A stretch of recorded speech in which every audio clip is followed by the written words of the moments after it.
ফ্যাসিস্টদের, জঙ্গিবাদের সব কিছু উপড়ে ফেলে ফেলতে হবে।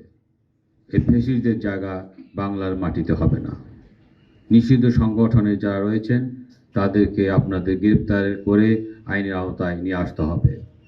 তা না করলে আমার শহীদদের প্রতি অবমাননা করা হবে।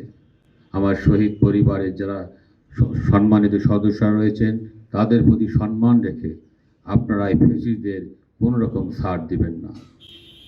এটা আমার নির্দেশ আপনাদের প্রতি রইল। যদি আমার কাছে কোনো রিপোর্ট আসে যে আপনারা কোনো অনিয়মের সাথে জড়িত, টাইলক্স টয়লেট ক্লিনার, যার অ্যান্টিব্যাকটেরিয়াল এজেন্ট টয়লেটের কোনায় কোনায় পৌঁছে 99% জীবাণু ধ্বংস করে, অনৈতিক কাজের সাথে জড়িত, তাহলে আপনাদের প্রতি কিন্তু বিশেষ ব্যবস্থা নেওয়া হবে। আমি এদিকে কোনো রকম বিন্দু মাত্র ছাড় দেব না। আপনারা জনগণের সেবক হিসাবে কাজ করবেন, জনগণের কল্যাণের জন্য কাজ করবেন, জনগণের শান্তি শৃঙ্খলার জন্য কাজ করবেন। জনগণের সেবার জন্য কিন্তু আমরা আমাদের দায়িত্ব পালন করছি। যে প্রতিটি জনগণের জানমাল রক্ষার জন্য যা যা করণীয়, শান্তি শৃঙ্খলা রক্ষার জন্য যা যা করণীয় সব কিছু করবেন। কোনো সেবা গ্রহীতা যেন মন খারাপ করে যে না যায় সেদিকে খেয়াল রাখবেন। প্রতিটি মানুষের প্রতি সমানভাবে কাজ করে যাবেন। আইন শৃঙ্খলা যাতে কোনো অবনতি না হয় সেদিকে খেয়াল রাখবেন।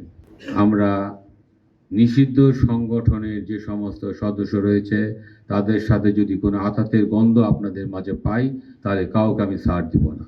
পুলিশের যারা আপনারা দায়িত্ব পালন করছেন আপনারা নিয়মিত এবং সঠিকভাবে দায়িত্ব পালন করে যাবেন, যাতে জনগণের শান্তি শৃঙ্খলা রক্ষায় আপনারা অগ্রণী ভূমিকা পালন করতে পারেন।